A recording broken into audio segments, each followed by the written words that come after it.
জি, আমাদের আমাদের দিক থেকে হচ্ছে সচেতনতামূলক ভিডিও এবং আরো কি প্রচার করা যায় এটা নিয়ে আমরা কথা বলবো এবং আমরা সংস্কৃতি মন্ত্রণালয়ের সাথে মিলে হয়তো এই কাজটা করার চেষ্টা করবো আমাদের মন্ত্রণালয় থেকে। আর এছাড়াও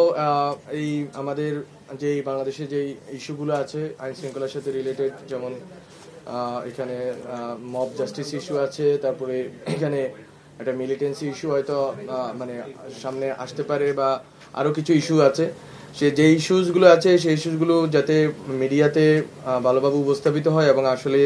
এটাকে মনিটর করার একটা আমরা চিন্তা ভাবনা করতেছি গত 7-8 মাসে, এবং সামনের দিনগুলোতে মিডিয়া কিভাবে এটাকে ফোকাস করবে এটা আমরা মনে করি যে আমাদের মন্ত্রণালয় থেকে এটা আমরা মিডিয়ার সাথে খুব শীঘ্রই বসবো এবং যারা মিডিয়াতে স্টেক হোল্ডার আছে বসে আমরা এমনভাবে পরিকল্পনা করার চেষ্টা করব, ডেলি সাজানোর চেষ্টা করবো এই এস্টাবলিশমেন্টকে, যাতে হচ্ছে যে জনগণ সঠিক তথ্যটা পেতে পারে এবং যে ফেক নিউজগুলো ছড়ানো হয় জনগণের ভিতরে উত্তেজনা তৈরির জন্য বা বিভিন্নভাবে এক ধরনের টেনশন তৈরি করা হয়, সেটার বাইরে কিভাবে হচ্ছে সঠিক তথ্য নিশ্চিতের মাধ্যমে জনগণকে সঠিকভাবে সচেতন রাখা যায় এবং জনগণকে এনগেজড রাখা যায়, সেই ক্ষেত্রে আমরা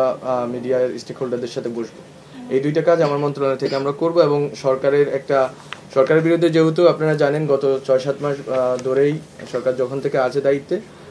ভারত থেকে হোক বাংলাদেশের ভিতর থেকেও বিভিন্ন জায়গা থেকে কমিউনিকেশন একটা ওয়ারফেয়ার চলতেছে। আমাদের জায়গা থেকে আমরা এখন থেকে কাউন্টার কমিউনিকেশন ওয়ারফেয়ারে যাব। সত্য কমিউনিকেশন।